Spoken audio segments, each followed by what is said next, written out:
Today's interview is with Travelle. Travelle's a great character. You'll see early on in the interview that he's a great character. So he's done a few deals, but he's just starting out on his journey. And I thought this was a fun interview because it's an insight into someone who's just starting out. You know, there's plenty of people who haven't done millions of deals and haven't got to their goals yet. But I think this is a fun interview because, you know, we kind of see what Travelle's mindset is like and what he's aiming to do. So it's cool to hear someone who's just starting out and kind of, hopefully we'll follow up with him in 6 months, a year's time, and, you know, he'll be well on his way. So it's a fun interview, a little bit of a different one. As always, like and subscribe on Wrestling with Real Estate on the YouTube channel. The WWRE podcast, please give me a 5-star rating and give me a great review if you think it's worthy. And if you guys want to talk about real estate, I'm your guy, right? I love talking about real estate. Hopefully it comes through in my interviews. I'll take any excuse I can to talk about real estate. So if you're interested in hearing more about what I'm up to, or, you know, just connecting, because I love to hear other people's story as well. That's one of the great benefits of doing the interview. So there's a sign up in the link below in the description, or go to wrestlingwithrealestate.com where the interview is available in all forms there as well. So enjoy today's interview with Travelle, or Bonesaw, as he kind of calls himself. So enjoy it.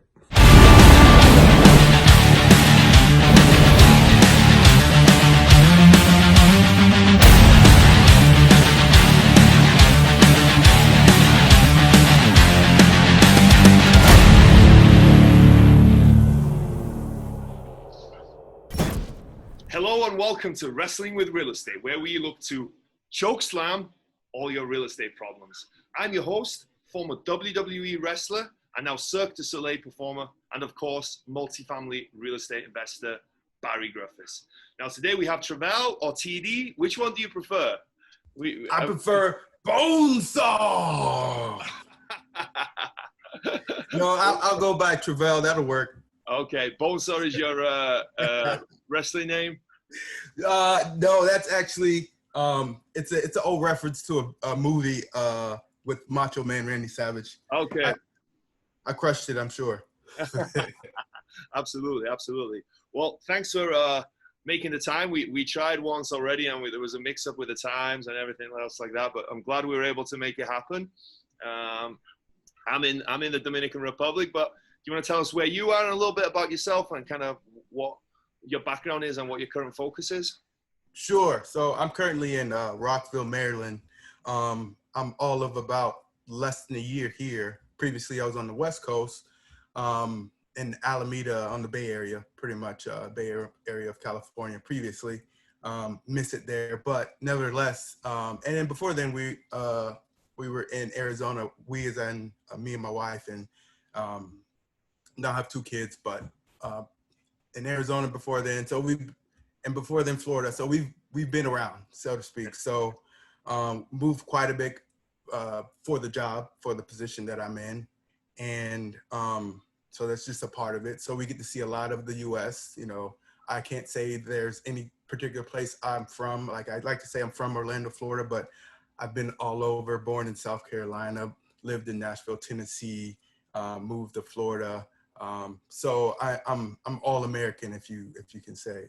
Yeah. So with that gives me a breath of, you know, seeing what's out there as far as real estate and places that I can kind of rely on to where I've been to see where I would like to invest as far as real estate goes. But so yeah, doing the job thing, income earner, and as well as doing real estate investing. Looking for good things this year. Cool. Yeah, well, thank you for that. I thought someone was trying to attack me. My neighbor might be there. I had something behind me. Cool. So tell us a little bit about your real estate investing. You've told us a little bit that you like to invest in real estate, but tell us a little bit more about it. Where is it? What you own? Sure. So I'm a small timer. I'm just getting started. Currently have 3 units out in the West Coast on Bakersfield, California. And that's performing decently. I have to say, you know, COVID's probably throwing a little wrench in that. You know, tenants are saying their checks lost in the mail, or I forget what the other one. Somebody lost their wallet as of recently, but Okay. those things, those things happen. You're prepared for that. But other than that, just the 3-unit triplex there, looking to acquire more this year, and I think it's a good time to do so, as everybody else seems to think as well, because the market it still seems pretty hot right now. But yeah, still in the market now, looking for what's next. Absolutely. Yeah. Very cool. Yeah. I think, from talking with people from all over the country right now on what is the date today? It's Monday, August the 17th. Most markets seem extremely hot, probably the hottest, maybe close to the hottest they've ever been. I know, for example, Las Vegas and Nevada, the average median home price is the highest it's ever been there. It's at 330,000 there. And, I'm sure it's probably the same where you are now, but it's seems to be countrywide, where low inventory, low interest rates, and people willing to buy is just driving prices up like crazy. But, that's in a single family, but I think it's kind of the same in multifamily as well. In what I mainly invest in is that people are paying rents right now, so there's no pain, so until there's pain, people Right. aren't really reducing their prices, though everything's held up pretty well. But as you kind of alluded to, I think the pain is coming, right? None of us know, we're just kind of guessing right now, but I think the pain is to come. And real estate is a laggard, right? It's not like the real estate the stock market, where things can have Right. big swings. I think there's a lot lagging. So I think the opportunities will come, and that's what I'm kind of looking for as well. So Absolutely. yeah. Cool. Okay. So, you said you've traveled around a lot, right? You've been to all these places, and you ended up Sure. investing in Bakersfield. So why Bakersfield, of all these places that you've traveled to and you've lived in? Why did you choose Bakersfield? Sure. So, I guess even building up to that point, I have, I guess I've had a little bit of a background as far as real estate goes. I've never been an investor prior to this, but growing up, I know for growing up, I used to spend a lot of time with my grandparents, right? And a lot of those summers with my grandparents involved a lot of rehabs with real estate, and just being in that without knowing that I was in it, actually. The real estate aspect of things and the wealth building. So eventually got interested through, understanding that, the 9-to-5 job is not really doing what you expected, spend 4 years. If you're me, you spent more than 4 years for a 4-year degree. I took the long route, let's say. I took the long route. And realizing that once you get there, it's really, not as appealing as you thought it would be, or it's not what you thought it would be, and that there's got to be more out there. So just kind of wanting to see what else is out there. My work actually took me out to Bakersfield one occasion, and knowing the type of mentality and people and market that would hold for a rental property or rental market, Bakersfield fit that to the T. So, and then I would, living in Alameda and the Bay Area, when you ask around. So for instance, I'd go on Bigger Pockets and say, where are people investing in California? And Bigger Pockets is another real estate forum, if your viewers aren't aware of it, but they do podcasts as well, and other informational things out there. But having gone on there and just, seeing where people are investing, that was one of the spots that came up. And so did some research after that, found a real estate agent out there as well, and just decided that was a good spot. Alameda, the Bay Area wasn't going to be what the market, the prices, if you guys know, are really absorbently high. Wasn't going to fit my budget. Wasn't, like I said, I'm small time in that aspect, but to get something started, it was going to have to be below that. So Bakersfield fit my criteria, and eventually found a agent and people to work with, and from there just kind of pulled the trigger on acquiring an asset out there.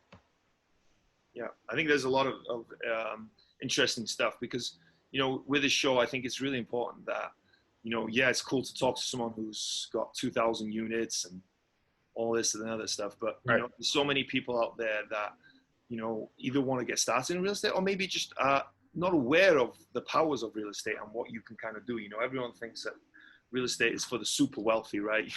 You know what I mean? But people like Donald Trump, that's real estate investing, right? People like Trump.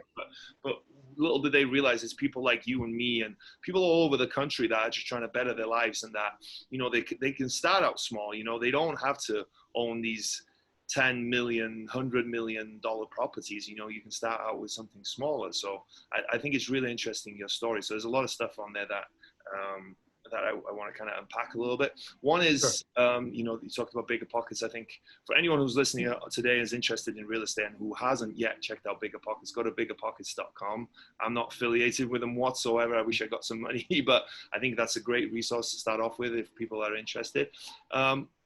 But then I think it's also interesting to hear how you started. You know, what was the light bulb moment for you? I know you've talked about it a little bit, you know, your W-2 job and that wasn't going to cut it, but what do you remember the light bulb moment for you where you were like, okay, real estate investing is for me. This is what I want to do. Wow. You know, there's this untapped resource that I haven't used yet and I haven't ventured down yet.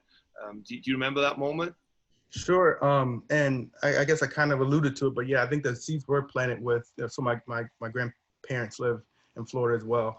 And I mentioned the summers I spent, you know, maybe painting the walls or on roofs, trying to, you know, help repair the roofs. My wife probably wouldn't believe the story if I told you told her now that I, you know, can use a hammer, because I don't want to do that stuff. But, you know, painting and replacing pipes and stuff like that. As soon as we were able to do it, my granddad had us doing that, you know, free labor for him. But he's a smart man. And then, you know, just, you know, retrospectively looking back, you know, they live on a corner lot, and on each corner they have, there's houses on each side, and they own both of those sides. And growing up, we just knew, you know, they had that corner. And we, you know, walked around with our chest high, our grandparents' own property. And, you know, so that type of thing was kind of planted earlier. And without realizing, once I had my aha moment, so to speak, would be, you know, having the first kid. I think a lot of, you know, fathers and dads will have that as their first moment of, you know, even before then, I guess my first real job, and you see the check and you're like, and that's it. You know, I did all that for, you know, $33 an hour after education, after a 4-year degree. Just got to be more, right? And then you see what is available. Oh, I can work myself up to the supervisor in the 10 years and make, you know, maybe $10 more.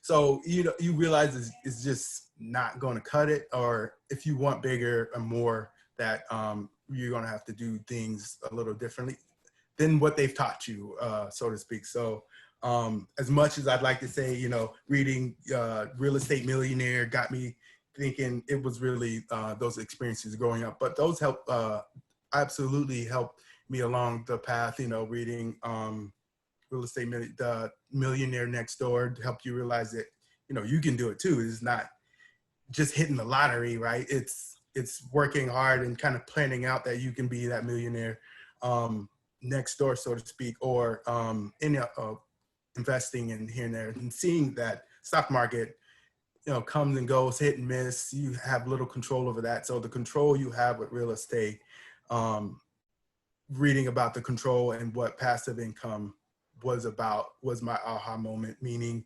for sure that, you know, who wants to work, you know, 9 to 5 for the rest of their life? Some of us do. Kudos to you if you do, but being able to have the ability to not, and spend time with your kids, go traveling, you know, you're in the DR, you know what I'm saying, Dominican Republic, having that ability to do those things. And if you want to work a wage job, just to having that, that security of knowing if I want to leave, I can really leave. So along that with, you know, the FIRE movement, I don't know if you've heard the financial independence, retire early. Retire early. Financially independent. Sure. And this just all those concepts and ideas help furthering along to get you to like finally realize that you can do more. You can have more, and not just for the sake of having more and doing more, but to be able to plan the life that you want to live. So I always have to reach back to having the kids and knowing that, you know, you want to spend more time with them or you want to spend more time working. Do you want to be able to say, hey, honey, you don't have to work unless you want to, or do you want to work everybody till they're bone tired? And it takes a little bit more work up front, but eventually getting there, you can see it little by little. You can see it pay off for sure, and we're already seeing it now. But we got a ways to go for sure. So yeah, having those kids, man, having those kids, and it'll change. having those kids planet, yeah, for sure. I know that firsthand. I was investing before I had my son, but you know, now that I've had him, and especially having the last few months off, you know, pandemic, you know, is a good and bad thing, right? It's been nice in some ways for me to really spend that time. My son is 11 months old now, and you know, he's changing a lot, and I've been able to spend, you know, almost every second with him and see so many of those changes, and it's really made me realize that, you know, the time is such a valuable thing, right? When you work a job, you're trading your time for dollars, right? Absolutely. And the power of real estate, right, is like, it's depending what you do, but you know, you can kind of create a lot of freedom for yourself, right? It doesn't, when you're your own boss, essentially, you're creating your own business in a way, right? You're an entrepreneur and you're creating your own business, but you know, you can be in the Dominican Republic, right, working, right, you know, doing things like this, so you can, you know, and you can get other people to work for you, so that, you know, you create that freedom for yourself. Ultimately, you're going to have to do work, no doubt about it, but I would rather be doing work for myself than getting someone else to get paid, right? So absolutely, that's the beauty of real estate. So tell us a little bit about the portfolio that your grandparents had, and kind of, did they actually teach you anything, or was it more through osmosis and being around them, you know? I'd be happy to. And it was more through osmosis. It wasn't anything they pushed. And like I said, I take long runs, right? So I was thinking about this probably a month ago, and like thinking, how did you get started? And how did this, you know, and I listen to a lot of podcasts, and I probably throw these questions around with myself, you know, retrospectively trying to reflect on things. And I came up with these books, but then I started thinking about, you know, my granddad had, you know, properties. And so they had, aside from their own primary residence, as far as I know, the two surroundings. I don't know if they started with those. Okay, so the two properties that surround their primary residence, I don't know if those were always multifamily, but as far as my recollection, they're duplexes. So there's 4 units there.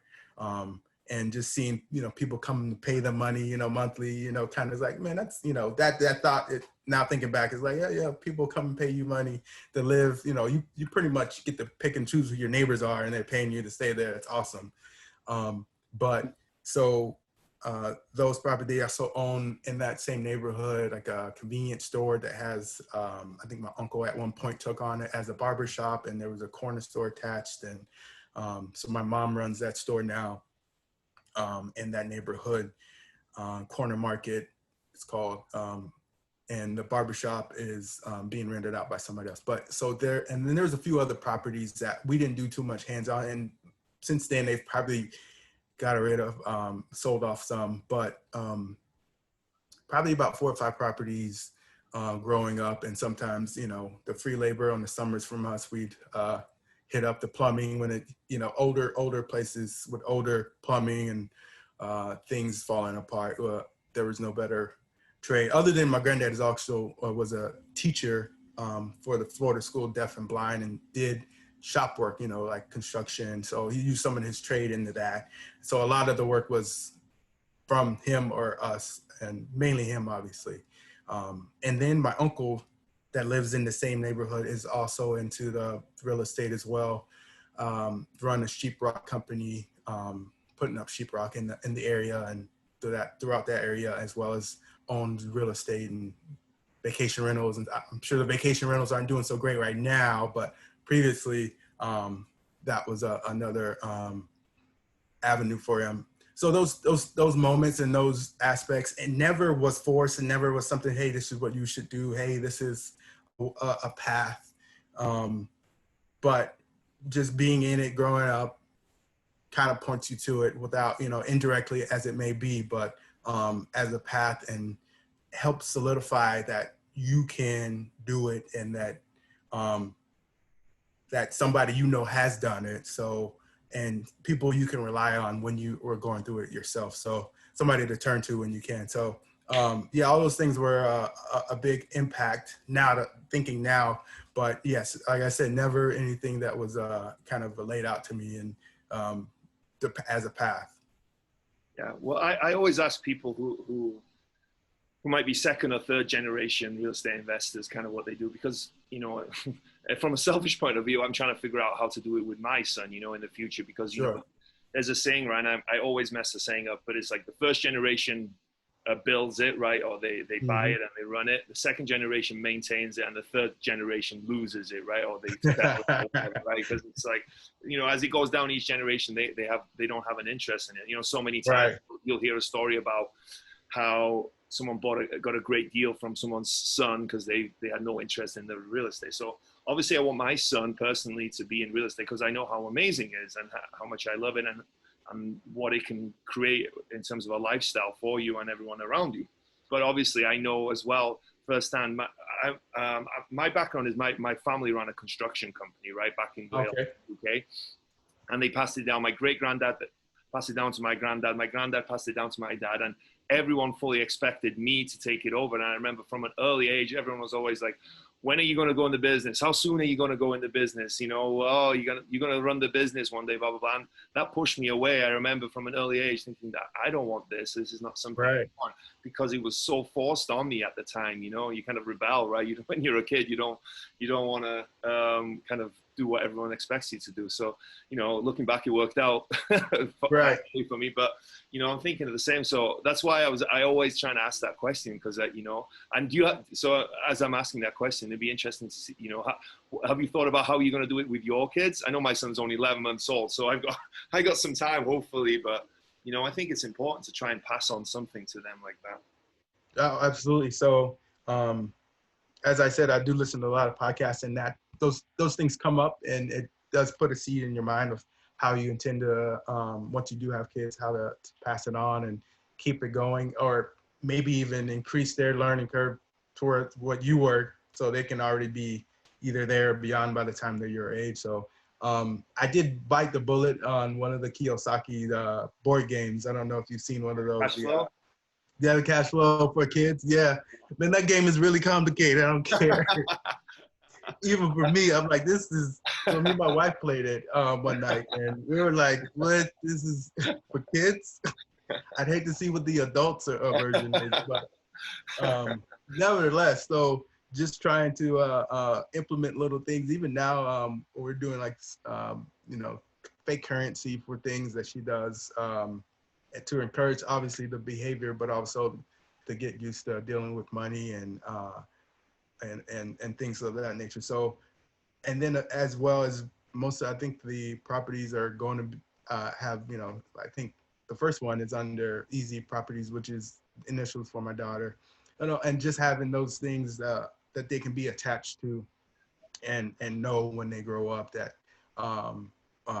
that's an avenue, and not necessarily, forcing them into anything, but having them an opportunity to do that. But just little, whether it's board games or reading books to them, or slowly but surely just introducing them to the idea of money and real estate or just wealth building in general. I'm looking for ways outside of the board game as well, but that's what I've came up with so far.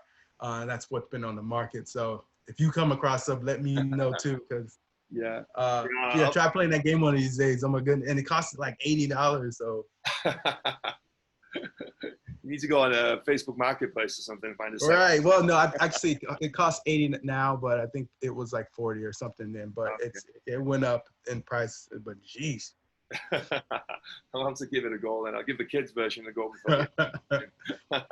And if anyone watching this video has got any suggestions, put it in the comment below. I'm sure both of us will be interested to see. There has to be a way to try and do that.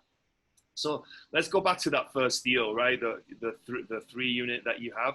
Tell us how you found it to start off with, and why you liked it. Sure. So again, going back to those forums and BiggerPockets, I'm not paid by them either. It's just, I am a member, I suppose, but that doesn't really help me.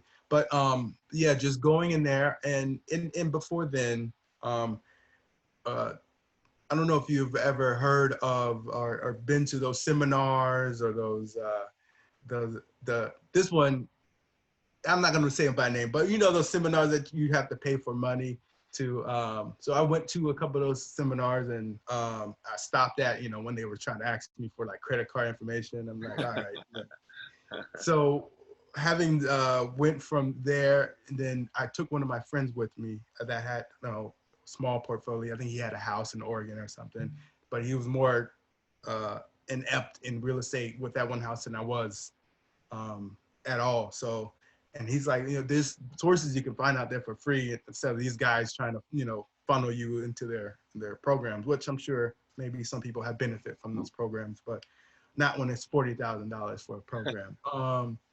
So looking, researching some of that, and then finding that that there are sources out there that aren't going to cost you an arm and leg to learn about real estate, and then plugging into those programs, and then seeing, having been through that area with Bakersfield and having seen their economy there, I had, you know, specific things I was looking for, and obviously price being one. I think we were looking anywhere from 200 to 250,000. Yeah, I think that was around 250 was like the highest that we were willing to go. That put us around the 3-unit area for that. Oildale was Oildale, Bakersfield is, I guess, is one of the towns or areas in there. They're like, again, going in those forums, where do you invest? And it's Oildale, Bakersfield, Oildale. So when you hear that so many times from so many different people, they're like, okay, let's look more into it. Reaching out to a real estate agent, yeah, you're looking for cash flow. Obviously, cash flow is king, you know, whatever. And that helps eventually, you know, even now when the market could be changing, to have the cash flow. So having cash flow, I think we were at first you started around, you know, at least $100 a door, but that still wasn't enough. And cash flow in this sense being after principal and interest is paid plus expenses, vacancy, capital expenditures, repairs, and project management. Having all that being paid for, and then having an extra cushion after all that was what we were looking for. So I think this particular property was listed at 235, and they, even through the negotiation, they still pretty firm. They didn't want to go anywhere from 235, which you know, it was fair. It was fair enough price. It was basing it on current rents, and they had people in place, and basing it on you know, what type of repairs that would be needed after we had the inspection. So finally, we ended up picking it up at 235. I think the rents are 725, 750, and 875. I think it put us around exactly at the 10% mark, if I'm not mistaken. So those were kind of the things we were looking for, 10% mark, at least initially, to see, you know, whether it's worth it, and then going from there, how much cash flow will we have. And I think the ROI was only, the return on investment was, I don't think it was quite 10%. So I think it was going to take us 6 years to earn back what we put into closing on it. So, and that was in 2018, I think, late 2018. Acquired, closed on it in October 2018 at the listed price. So I don't know if I skipped on anything you might want to go over there, but that was kind of the process. Yeah. I think what an interesting thing for, especially for people starting out, would be, how do you find the agent? You know, because agents are a dime a dozen, right? But they're, you know, they're not all created equally, right? I know from experience that that's not the case. You know, it's usually the 80-20 rule, right? Is it the Pareto rule? 20% is doing 80% of the deals, right? But it's, I would say it's even more that it might be 90 or 95%. You know, the 5% are doing 95% of the deals. You know, so how do you go about finding your real estate agent? Because you need one that's specific to to investing and that knows investing, right? You just can't go on there and find the top producing agent because they might not understand real estate investing. Right. And this is where I plugged into the forum again, but also actually following up with the phone call and asking, and it was important that they have properties themselves. So this individual had properties himself and was a property manager as well. So being in tune with the market there, and having the knowledge of, well, whether it's a good deal or not, where rental prices should be. We were only basing it on the current rental prices, but it's good to know where it potentially could be raised if need be, if we need to put them at market rents. So knowledge of their market, having properties, being a property manager. I think those were some of the main things, and their response, obviously, their rate of response to questions that I might have had, and trying to alleviate some of my concerns, because this was the first property we had, so a lot more concerns now or then than I probably would have now, but it was still that first jitter, what I'm saying? I'm sure you deal with those folks. You're like, oh, what kind of question is that? But whatever. Just being patient and dealing with your client. Yeah, I think anyone who doesn't have that fear of their first deal, they're either crazy or right. They just fearless, right? I think, right. I know I did, it's like, is this place going to fall to the ground? Am I going to lose all my money? Right. Like, you have all these irrational fears to some extent. And I think that's why it's important to find an agent who has that experience. Like you brought up some great points of what you were looking from an agent. You went on Bigger Pockets to start off with, right? I think you said that's where maybe you found them, and that's, that's a great resource. Again, we're giving them a great plug today, but it's true, because if they're on there, that's such a small niche of people that are on Bigger Pockets. So if they're on there, that they're interested in real estate investing already, and they kind of know what they're doing.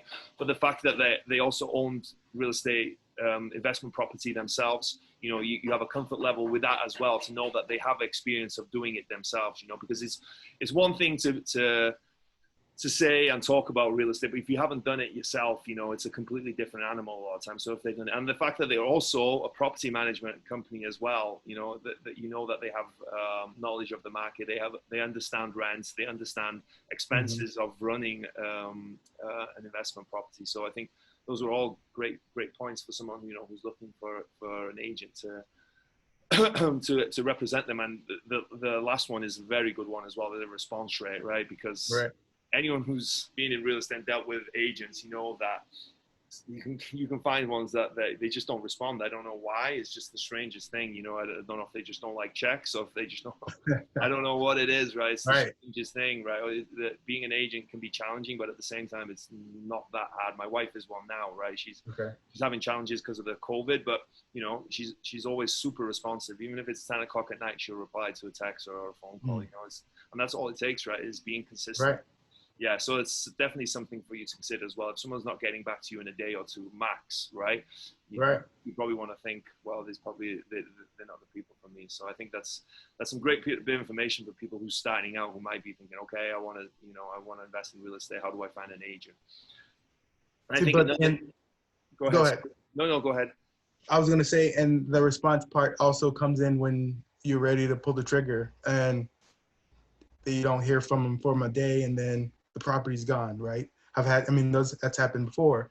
And it's like, well, you get a response a day or two later, oh, this property's under contract now. Well, it wasn't when I initially reached out to you. So, all right, time to move on, because, you'll lose more and more that way. And that can be very, very frustrating, especially like you said, being the first time you find, you think you find the gem, you're like, you've been searching for long, and then just like that, it's gone. Because obviously a lot of other people are probably looking at it as well. Yeah, absolutely. And I think, touching on what you talked earlier about being scared for that first deal, I think having someone who has that experience as well and has that patience with you and is going to walk you through the deal, right? Is going to hold your hand and make sure that everything goes right? Because, we're all in the real estate team, right? It's a part of a team, right? There's no real I in real estate. You know, Right. it's very few and far between that you hear a very successful real estate investor says, well, I did this all myself, right? It's not. It's, you have a team, you have property managers, you have agents, you have brokers, you have lenders, you have, you know, maintenance guys, you have construction team, right? They're all part of the team. And if you can find good team members, you know, that helps with any fear that you have and should, you know, help bring you success. And if anyone is scared out there to do their first deal, concentrate on finding good team members, finding a good agent, finding a good lender, people who have experience, people who are going to help you, you know, and that's, I think that's huge for anyone starting out. Just find good team members. So I think, yeah. So how's the deal? So you bought it in late 2018, right? So you've owned it about a year and a half now. How have things been going pre-COVID, and then maybe let's get into COVID afterwards. So pre-COVID, it's been performing as intended. We haven't really had very much turnover. Again, it's only since 2018, but the people that were already in place stuck it out up until probably about April, I think, this year.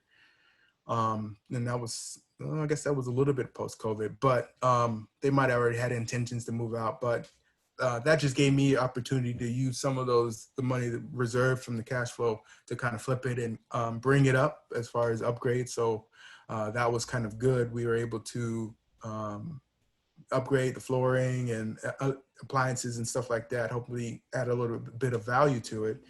And then obviously increase the rents slightly enough to compensate for that, and then put somebody else in there. So that was pretty much pre-COVID. And we were able to rent that place out.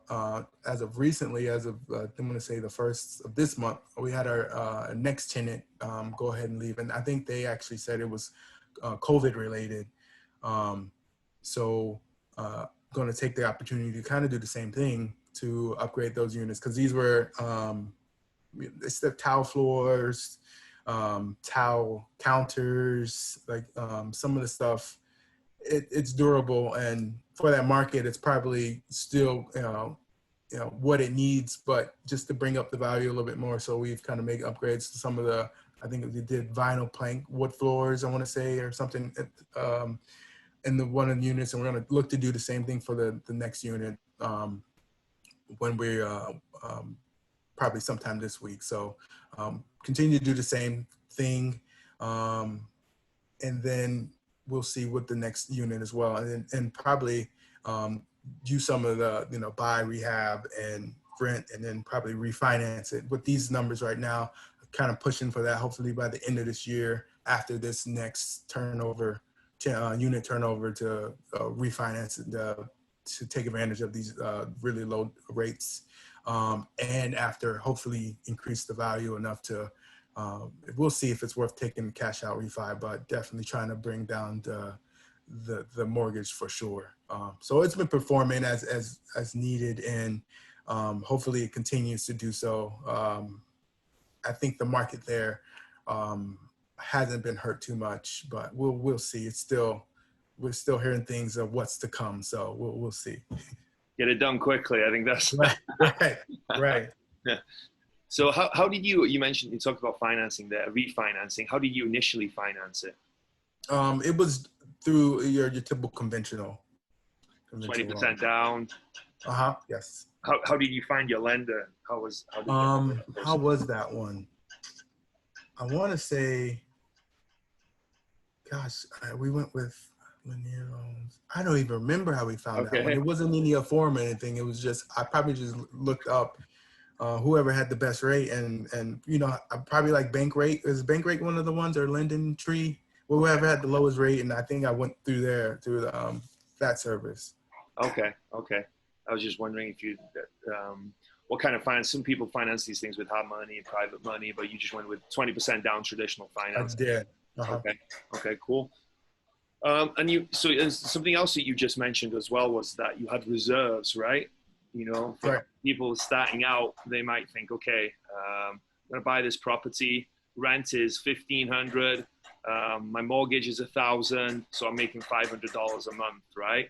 But what, talk about how you came to the decision and why you came to the decision of keeping reserves and how much you decided to keep as well. I think that's an interesting one because, depending on who you ask, people have different degrees of how much reserves they like to keep. So pretty much everything that goes straight into all the income from that property goes straight into the specific bank account for that property that we don't really touch. It's just for that property. So within a year, I want to say reserves are probably about $12K. And at the income rate, as far as rent goes, that's fairly decent to be able to float any hardships, right? So some of that was used for the tenant for the turnover of the unit, just to help bring up the value and use, just kind of recycle, just like you would with stocks or whatever. You would just compound and put it back, whatever you earn back into the stock. Same deal in an investment. Properties, whatever is earned, we just put back into the property, and then maybe eventually use that to help either speed up paying it off or maybe look into another property. But so it gave us a decent enough cushion, maybe 8 months worth, 9 months worth of a cushion reserves from just them paying rents on time. And that helps in times like these and when we want to kind of increase the value with any type of renovations. Yeah. I think reserves are something that, again, when you listen to experienced real estate investors, they always talk about reserves. It's something that you need. It's like in the personal life, like you said you're interested in the FIRE movement, right? Financial independent, retire early movement. Well, they always talk about reserves there as well, right? If you're going to leave they say if you leave your job, you should have a year's worth of income or living expenses saved up so that, doesn't matter what happens, you can kind of ride it out. And it's the same with a real estate investment, right? You always want to have that reserve there because you never know what's going to happen. Who could have predicted, at the start of the year that, the pandemic would hit, right? We would have, this coronavirus, put everything at a standstill, everything, the whole world stopped, right? Who could have even predicted that? It's just would have seemed so far-fetched at the time, but yet that's what happened. And for people who didn't have reserves, and then all of a sudden their tenants, if you have like yourself 3 tenants and all of a sudden all 3 of them stop paying, well, your mortgage doesn't stop, your taxes doesn't stop, your insurance doesn't stop, your property management fee, if you have one, they don't necessarily stop, right? You have all the repairs and maintenance. If there's a hole in the roof, all this stuff, that doesn't stop. So that's why the reserves are so critical, because if you have that reserves, you can ride out almost anything, and it's so important for anyone starting out to realize that, yes, you've got to account for all your expenses. And also you want to really, so expenses, property management, insurance, taxes, repairs and maintenance, any kind of CapEx, but also have some reserves, extra reserves for that fudge factor. And I think if people want to take, a big lesson away from this, is that, always have reserves, because you can kind of ride out everything with that. And I think a lot of times people get sold on the idea of how to buy, with no money down, or, with having no money, or using other people's money. I'm sure there's ways to do that, and probably are, but a lot of times people are still missing the factor that you may not have to use it, but you still should have that reserve for if and when, more like when something happens and when something goes wrong, because it inevitably will. It's just a matter of timing. And then things like this that happens with nobody, expecting it. So for sure, having, I can't say I had any particular number of reserves for us. I just know in general, we have a big cushion. We just keep a big cushion for ourselves for things in general, and we can allocate it as needed, but it's not specifically designated for this property. But we're big reserve. I'm in a big cash reserve mode right now, and I have been probably for about a year. So that's just been my mindset, either to use it to capitalize on the next opportunity, or to float any things that might happen in the upcoming year. So I'm big on cash reserves for sure. Very smart, very smart. You can't really go wrong with that. You know, you can't really hurt yourself. You may lose out a bit on opportunities, but you know, it's better to be in the game long term than to you know. And there are people that, like you said, do no money down, and you know they reinvest every last dollar that they have, and they, you know, move on, and they've been successful. But I think overall, I think it's prudent to kind of avoid that. So thanks for sharing that. I think that's a really cool story for people to kind of learn from. So now I think this will be the fun part for you. Now that this is called Wrestling with Real Estate, let's get to the wrestling themed Sure. question. So I've got a feeling you'll be good at this. I want to do my promo. I didn't even do it that way. Oh, yeah, okay. Okay, so you've got a wrestling promo for us? I do. Okay. Bonesaw is ready. All right. That had nothing to do with my name. I just saw that in a movie recently, and I just had to use it. Some of my friends that might watch it but might be able to know the reference, but that was for them. That was awesome. Okay. Thank you. I love that.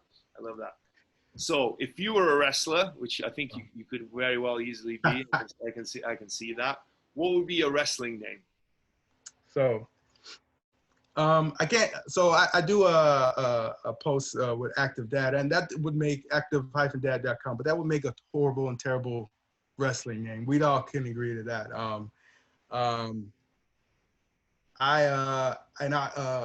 Some people might know, and I don't know if you know, I used to actually do Muay Thai kickboxing on the amateur level, right? And my name then was I cringe at it now, but it was Murder Man. Like, so there's a rapper named Pastor Troy, and he'd call himself Murder Man, and I'd come up to the music and I'd nickname my. Anyways, it was 10 years ago. You guys don't hold it against me, Murder Man. And it probably wouldn't go not there. too bad. No, that's not. I don't think that's kind of badass, actually, to be honest. It's kind of scary, right? You're in the ring and guys like he's called Murder Man. It's like, oh. Yeah. If only my abilities matched. Had delusions of grandeur back in the day. But I actually did wrestle in high school and stuff like that. So the freestyle, well, not freestyle, but folk style and nationals and stuff like that. But oh wow, okay. As far as professional wrestling goes, let's see. I think I'm gonna go with the Hammer. The Hammer, okay. The Hammer. Okay, the Hammer. Okay. Best I can come up with. Okay, cool. The Hammer. So the Hammer's in the ring. What is his special in the real estate wrestling ring, right? What is his special move in real estate? So what is your in real estate? Let's see. See the Hammer in the ring. Let's just go with what does the Hammer do? Right? What is your strength? Yeah, but what is your strength in? Well, I guess it really doesn't go with the nickname, but I would say the special move. Let's call it a death grip. Just as in holding on to something. I'm a buy and hold real estate, right? So holding on to something and utilizing it to the best of its ability and bringing it to a point to where it can pass out or perform to where I wanted to perform. Buy and hold. That's kind of where I'm at, kind of where I want to be as far as real estate goes. Nice. So what's been the biggest body slam you've taken in your real estate investing career? This is a good question. Since I'm so new in this, there hasn't been too many body slams. I will have to say that there's some things that opportunities lost as far as I think I'm going to say last year. I don't know if you or any of your viewers have ever tried to do an foreclosure auction. There's a big opportunity in one of the markets that I was following in Jacksonville, Florida. Love the area, Riverside. Been looking at it for a while. Something came up. Actually, there's an auction, but they also put it on the MLS, and I'd never seen anything like it. It was actually within the price points that I'd always look for, because nothing in that area is ever in the price points that I'm interested in. I think it was at 150K. So I jumped on, that to see what it would take to get it done. This one had to be, so it was foreclosed on. So therefore nothing was up and running as far as none of the utilities, none of the water. So you can't get normal financing for that because, they want all that stuff on as far as the lenders go. So they required hard money. So first time I ever had to look into hard money was because of this. So I looked into hard money. The other stipulation was they were only going to be open for viewing the property 2 times and only 2 times before the auction. So I don't know if that's normal. Some people said it's not normal. Sometimes you have, the whole window before the auction to look at the property, but this one you had 2 times. So you had to coordinate hard money lending to bring out an appraiser on those 1 or 2 days. So I looked at like 2 or 3 of them, and all of them said, "Oh yeah, we can do it on those days. We can do it. We'll be out there." I think I ended up settling on 2. One of them, so there was 2 days, and I think they were 2 days apart. One of them said they were going to be able to make it, and the next day said, "Oh, well, they weren't able to make it because that's not how their appraisals." Because as far as appraisals go, there's usually like you have to go to some, I don't know. It's randomly picked, right? It's randomly picked, and you don't really get to go to a specific person. It's just whoever picks that job takes that job. The person took the job, wasn't able to make it first day. Person took the next job on the second day. Even the day before, "Hey, are we going to be able to make it? Are we going to be able to make it?" "Yeah, we got it. They said they're going to go." The next day I get a call from the appraiser themselves saying, "Oh, I was sick. I couldn't make it." Usually you would have had to pay $600, $700 for that appraisal, right? For them to go out.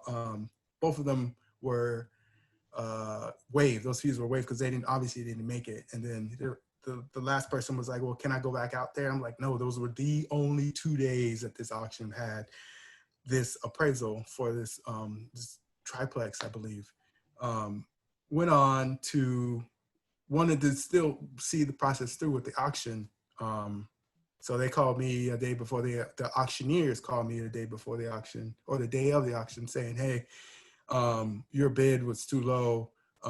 Unless you're willing to put in, admit 250, you went from 150 to 250. Unless you were willing to bid 250 now, the lines won't allow. We don't have enough room for you to sit in on the auction." And I was like, "Well, I really would like to see how this process goes." And they said, "Well, we'll call you, we'll tell you what it went for afterwards." So luckily enough for me, I didn't have to pay those waive fees, which was great because I wouldn't have been able to make a winning bid because it went for like 310 or something way outside of the range that we were even looking for. So I would have lost like $700 bucks for an auction that I wouldn't have been able to make a winning bid anyway because it was way outside of the numbers that I would have went for 200, 210 tops. It went for 300. It just gives you an idea of that market. But I think that was more of my escape move. That was a reversal. I got out of a body slam on that one. Yeah. Well, looking back, would you have done anything differently? Would there have been a way that you could have got those?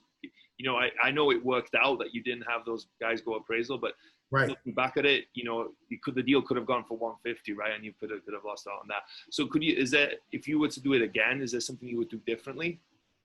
I really wanted to kind of go through that process to see what an auction would entail.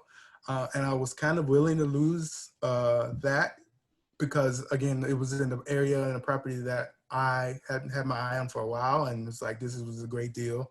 And what it went for kind of shows you it was a great deal. But no, not really. Kind of gave me, what hard money lending takes. Like what, I didn't know all the inner workings of what hard money would take. They need a scope of work.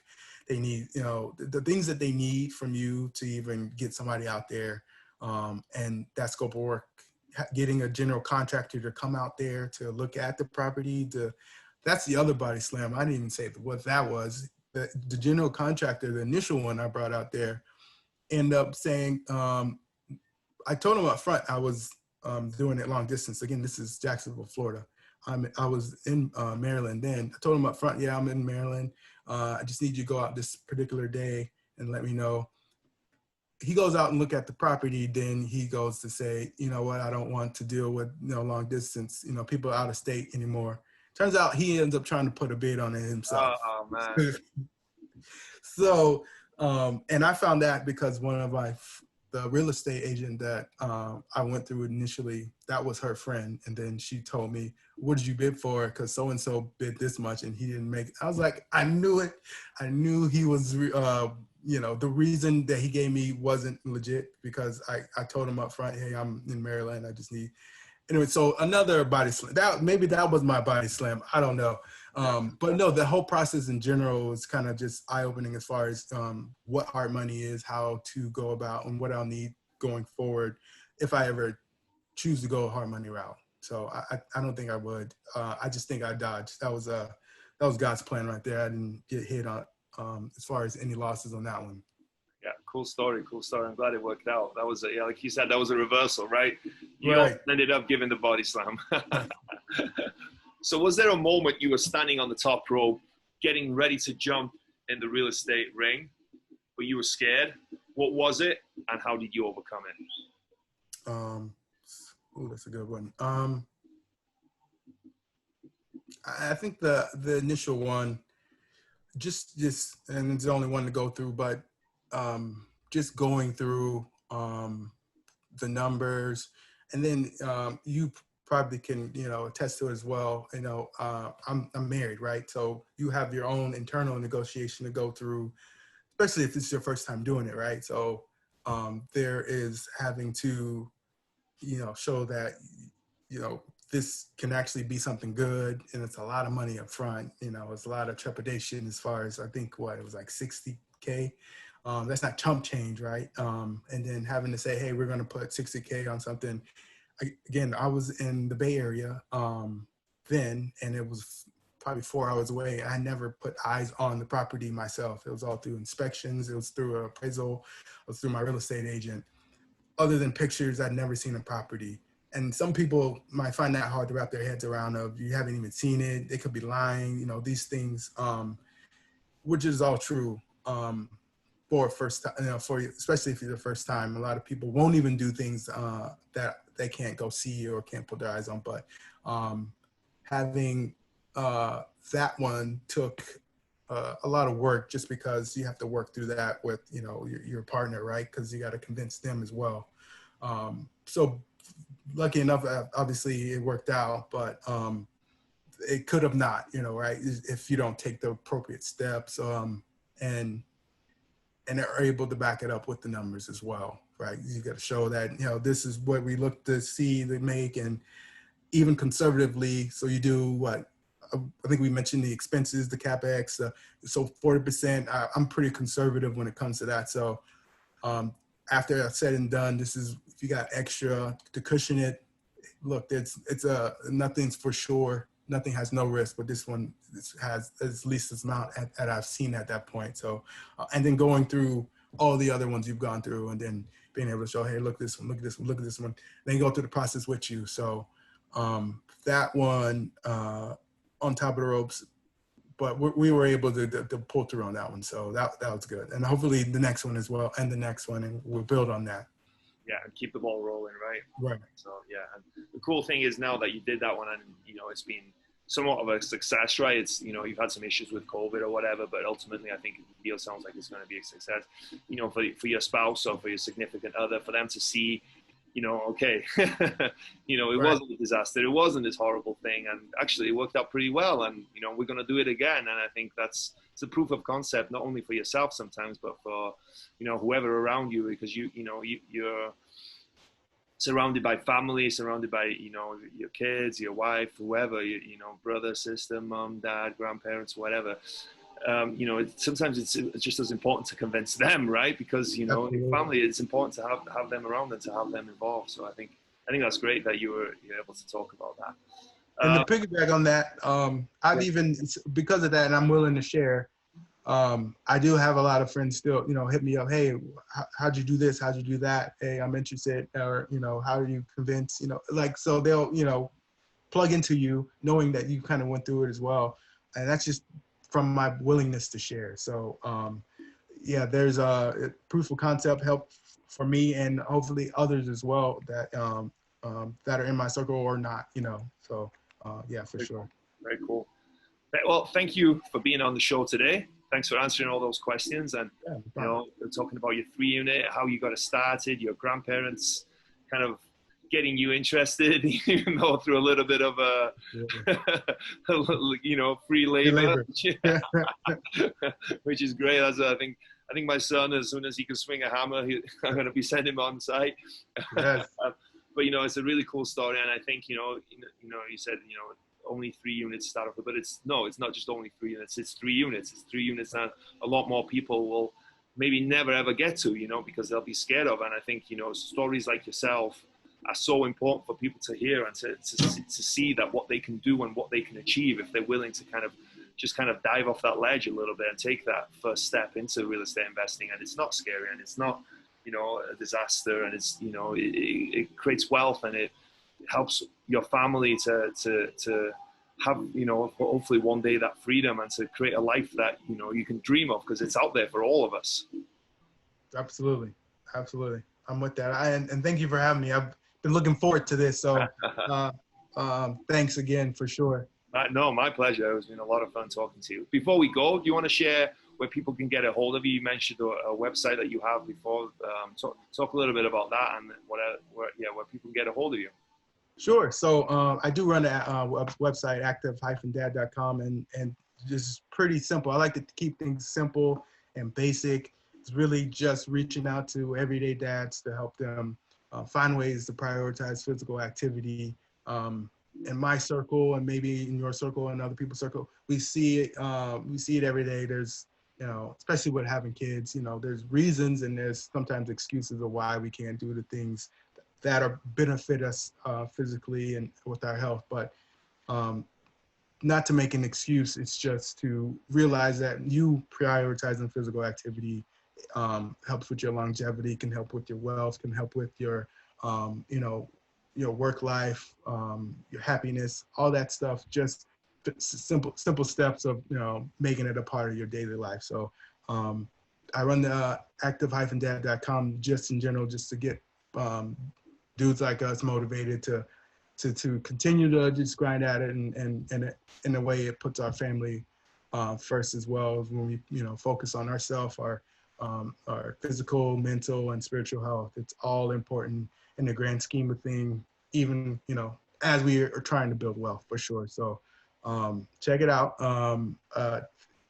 Post all the time. I'm willing to comment, share, like, and I'd love to have you on, you know, as one of our interviewees as well, as far as so if you're looking for that invite. Hey, yeah, I'm down 100%. You don't have to have me twice. 100%. And I think it's you know, I know we're wrapping up the interview, but, you know, you talked about something about prioritizing, and that goes with real estate investing and with fitness, right? It's, before you even said the word, I was thinking it, right? Prioritize. It's what you prioritize, right? And what you focus on.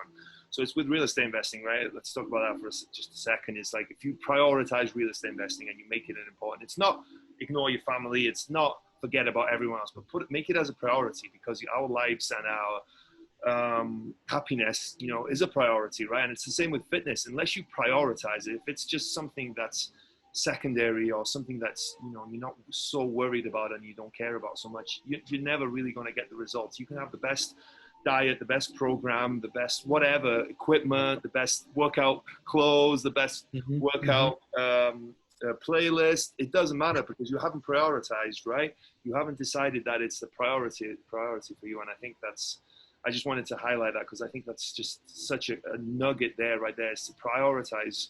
And it goes with anything, whatever you choose to do and whatever you want to do, you have to prioritize it. And fitness is so important to our health. And it doesn't mean that you have to be able to run a marathon. It just means that you want to be fit and healthy and be around for your dad, for your kids, right? As a dad, it's you know, it's a scary thought to, you know, not be around for your kids. And I think that's so important. So active hyphen Dad.com. Yes, Okay, I'm going to put it in the active-dad.com. description below anyway. I'll put it in. Yeah, that's all good. No. And then outside of that, social media or anywhere else where anyone can follow Yeah, you? so social media should be active dad on social media, active-dad, and on Twitter as well. Some of those I don't go on as much, but for sure the website is a mainstay. I'm on there. I'm plugging posts and YouTube as well, but I'm just trying to, it's not, rocket science. It's usually just, we're usually lacking motivation or, ways to go about how to prioritize